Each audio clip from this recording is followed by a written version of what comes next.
Good morning दोस्तों, बहुत बहुत स्वागत है एसबी एजुकेशन फर्स्ट के यूट्यूब चैनल में। दोस्तों आज है 31 मार्च 2025। तो 31 मार्च 2025 के जितने भी मोस्ट इंपॉर्टेंट करंट अफेयर्स के क्वेश्चन बनेंगे उनके बारे में अपन डिस्कस करेंगे, और जो भी क्वेश्चन से संबंधित इंपॉर्टेंट फैक्ट बनेगा वो भी मैं साथ में बताऊँगा। और लास्ट में आपसे एक क्वेश्चन पूछा जाएगा जिसका आंसर आपको कमेंट बॉक्स में देना है। तो चलिए क्लास को स्टार्ट करते हैं बिना देरी किए। आज की क्लास का पहला क्वेश्चन है, अंतर्राष्ट्रीय शून्य अपशिष्ट दिवस किस तिथि को मनाया जाता है। तो अंतर्राष्ट्रीय शून्य अपशिष्ट दिवस किस तिथि को मनाया जाता है, तो ये मनाया जाता है 30 मार्च को। कब मनाया जाता है, तो 30 मार्च को। सही आंसर हो जाएगा ऑप्शन नंबर सी, यानी 30 मार्च को अंतर्राष्ट्रीय शून्य अपशिष्ट दिवस मनाया जाता है।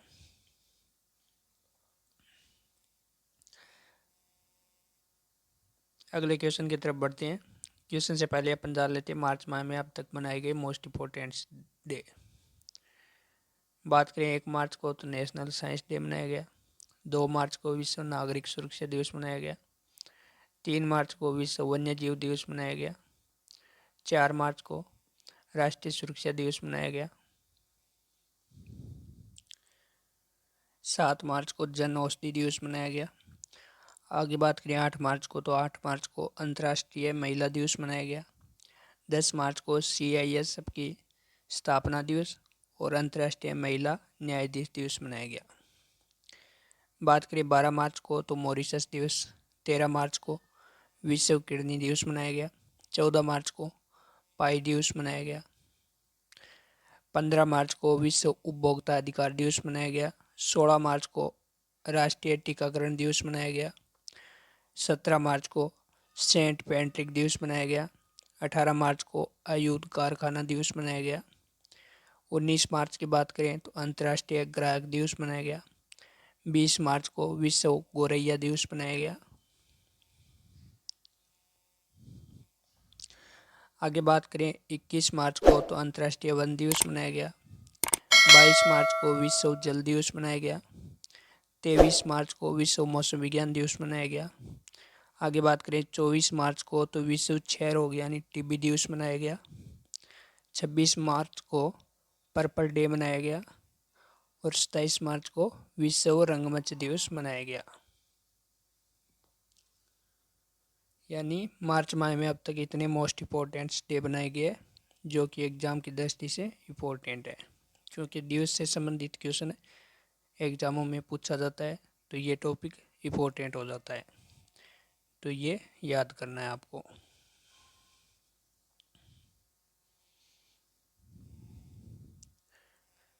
अगला क्वेश्चन है, हाल ही में न्यायमूर्ति हरीश टंडन किस राज्य के मुख्य न्यायाधीश के रूप में शपथ लिए। तो किस राज्य के रूप में लिए न्यायमूर्ति हरीश टंडन ने शपथ, तो ये लिए उड़ीसा उच्च न्यायालय के लिए। तो सही आंसर हो जाएगा ऑप्शन नंबर ए, उड़ीसा उच्च न्यायालय के लिए किसने शपथ लिया, न्यायमूर्ति हरीश टंडन ने। ये है फोटो में देख सकते हो, ये है हरीश टंडन। तो सही आंसर क्या हो जाएगा अपना, ऑप्शन नंबर ए। चलिए डिटेल में समझते हैं। न्यायमूर्ति हरीश टंडन ने उड़ीसा उच्च न्यायालय के लिए मुख्य न्यायाधीश के रूप में शपथ लिए और वह न्यायमूर्ति चक्रधारी शरण सिंह का क्या लेंगे, स्थान लेंगे। बात करें उड़ीसा उच्च न्यायालय की तो स्थापना कब हुई थी, तो 26 जुलाई 1948 को स्थापना हुई थी। हेडक्वार्टर की बात करें तो कटक उड़ीसा में है। वर्तमान में मुख्य न्यायाधीश कौन है, तो न्यायमूर्ति हरीश टंडन। ठीक है, ये फैक्ट भी आपको याद रखना है।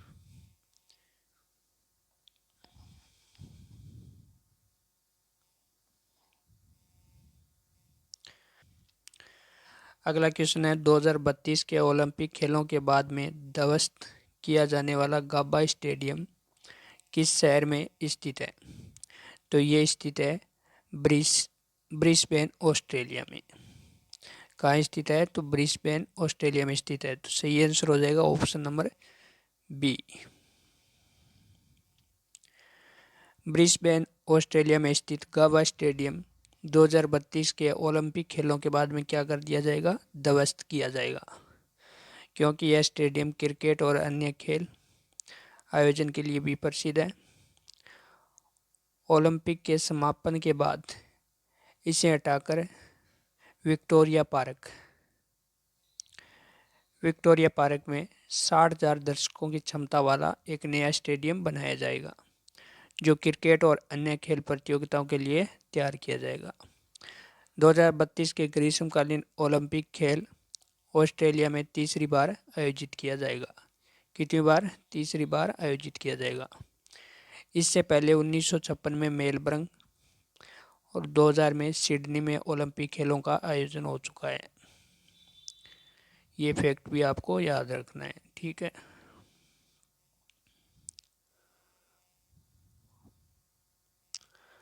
अगला क्वेश्चन है, हाल ही में केंद्र सरकार द्वारा शुरू की गई सहकारी अधिकारी परिवहन सेवा का नाम क्या है? तो क्या नाम है? तो ये नाम है सहकार टैक्सी। सही आंसर हो जाएगा ऑप्शन नंबर ए, यानी सहकार टैक्सी।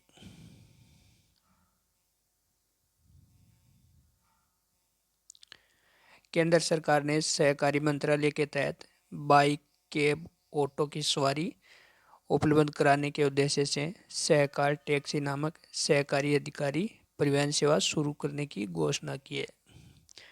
इसका उद्देश्य ड्राइवरों को सीधी कमाई का अवसर देना, जिससे ओला, उबेर और रैपिडो जैसी निजी कंपनियों के साथ लाभ साझा करने की जरूरत क्या हो जाएगी, समाप्त हो जाएगी।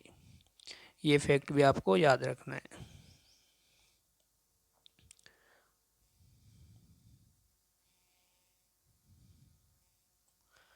अगला क्वेश्चन है, हाल ही में भारत सरकार ने संसद सदस्यों के वेतन में कितने प्रतिशत की वृद्धि की है? तो कितने प्रतिशत की वृद्धि की है संसद सदस्यों के लिए? तो ये की है 24% की वृद्धि की है। तो सही आंसर हो जाएगा ऑप्शन नंबर ए। भारत सरकार ने संसद सदस्यों के वेतन, भत्ते और पेंशन में 24% की क्या की है, वृद्धि की है, जो कि 1 अप्रैल 2025 से लागू होगा। सांसदों का मासिक वेतन कितना हो जाएगा, 1 लाख रुपए से बढ़ाकर कितना हो जाएगा, 1.24 लाख रुपए कर दिया गया है। इसके अलावा उनका दैनिक भत्ता 2000 से बढ़ाकर कितना कर दिया है, 2500 रुपये कर दिया गया है, जो कि 25% की वृद्धि की है। सांसदों की पेंशन में भी 25,000 रुपये से बढ़ाकर कितना कर दिया है, 31,000 रुपये प्रति माह कर दी गई है, जो कि 24% की वृद्धि दर्शाती है। यह संशोधन लगातार मुद्रास्फीति सूचकांक के आधार पर किया गया है। सांसदों के वेतन और अन्य लाभों को आखिरी बार कब संशोधित किया गया था? तो अप्रैल 2018 में संशोधित किया गया था। ये फैक्ट भी इम्पोर्टेंट है दोस्तों। अगर वीडियो में नए हो तो चैनल को सब्सक्राइब जरूर कर लेना।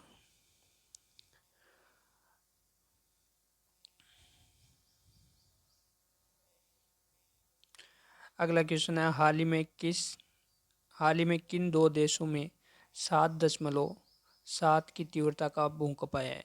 तो कहाँ आया है? तो यह है म्यांमार और थाईलैंड में। तो सही आंसर हो जाएगा ऑप्शन ए, यानी म्यांमार और थाईलैंड में कितनी तीव्रता का? तो 7.7 तीव्रता का भूकंप आया है।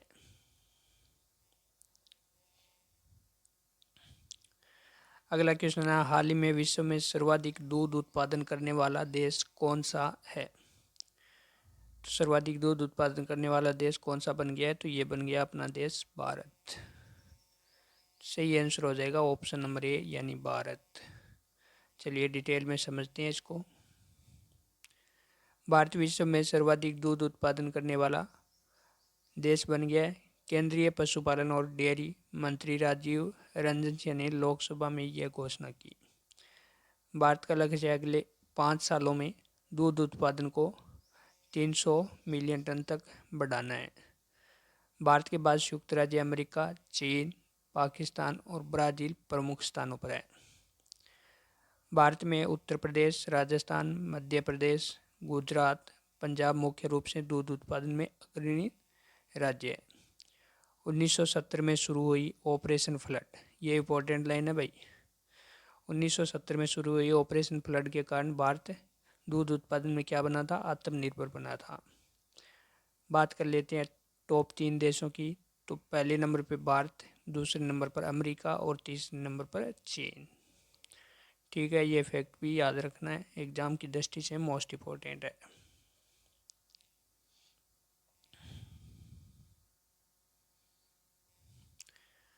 अगला क्वेश्चन है, हाल ही में किस भारतीय क्रिकेटर ने L&T फाइनेंस लिमिटेड का नया ब्रांड एम्बेसडर नियुक्त किया गया है?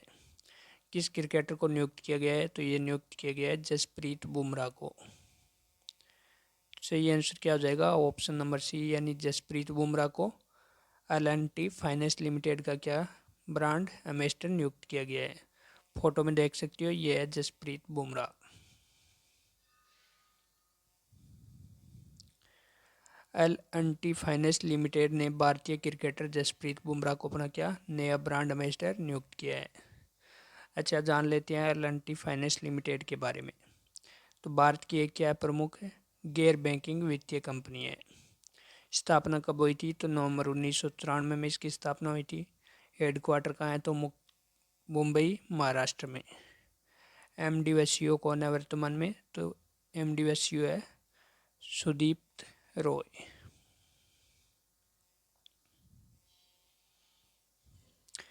अगला क्वेश्चन है, हाल ही में केनरा बैंक ने कार्यकारी निदेशक के रूप में किसे नियुक्त किया गया है?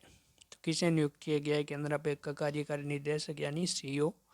तो ये नियुक्त किया गया है SK मजूमदार को। सही आंसर क्या हो जाएगा, option number B, SK Majumdar को केनरा बैंक का क्या नियुक्त किया गया है, कार्यकारी निदेशक नियुक्त किया गया है। ये फोटो में देख सकते हो, ये है SK मजूमदार।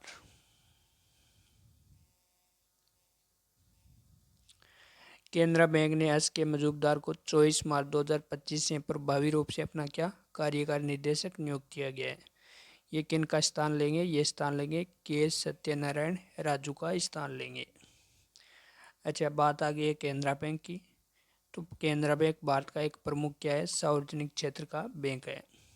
स्थापना कब हुई थी? तो 1 जुलाई 1906 में स्थापना हुई थी। हेडक्वार्टर की बात करें तो बेंगलुरु कर्नाटक में है। वर्तमान में MD व CEO कौन है? तो सत्यनारायण राजू है, जिनका स्थान कौन लेंगे? स्थान लेंगे SK मजूमदार।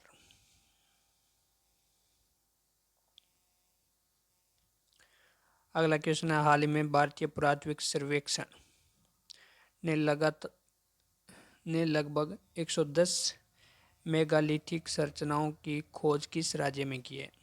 किस राज्य में की है? तो ये की है केरल राज्य में। तो सही आंसर क्या हो जाएगा, ऑप्शन नंबर ए, यानी केरल राज्य में। भारतीय पुरातत्व सर्वेक्षण ने केरल के पलक्कड़ जिले में बलमपुंजा बांध के पास हाल ही में किए गए पुरातत्विक उत्खनन में लगभग 110 मेगालिथिक संरचनाओं की क्या की है, खोज की है। ये संरचना मुख्य रूप से ग्रेनाइट स्लेब और पत्थरों से निर्मित है और इन्हें प्राचीन दफन स्थलों के रूप में उपयोग किया जाने का संकेत है।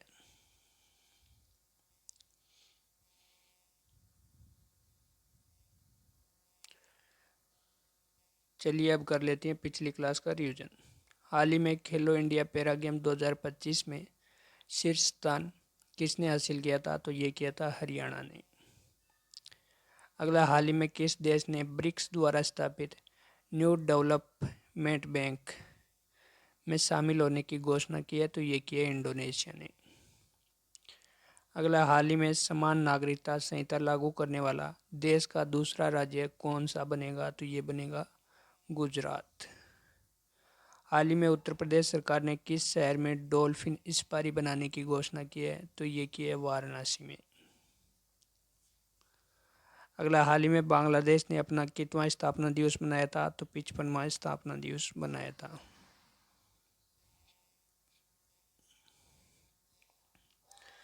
अगला, हाल ही में आईपीएल 2025 में 3 अलग अलग टीमों की कप्तानी करने वाले पहले खिलाड़ी भारतीय कौन बन गया है? तो ये बन गया अजिंक्य रहाणे। हाल ही में भारतीय अंतरिक्ष अनुसंधान संगठन इसरो किस वर्ष तक भारतीय अंतरिक्ष स्टेशन विकसित करने की योजना बना रहा है? तो 2035 तक स्टेशन बनाने की योजना बना रहा है। हाल ही में प्रधानमंत्री नरेंद्र मोदी ने पंबन रेलवे पुल का उद्घाटन कहाँ किया? तो ये किया रामेश्वरम द्वीप, तमिलनाडु में। हाल ही में संयुक्त राज्य विश्व जल विकास रिपोर्ट 2025 किसके द्वारा जारी की गई? तो यूनेस्को के द्वारा जारी की गई। लास्ट वीडियो में आपसे क्वेश्चन पूछा गया था कि हाल ही में global system for mobile communication association के अध्यक्ष के रूप में किसे चुना गया? तो ये चुना गया गोपाल विठल को। तो सही आंसर हो गया ऑप्शन नंबर बी, यानी गोपाल विठल को।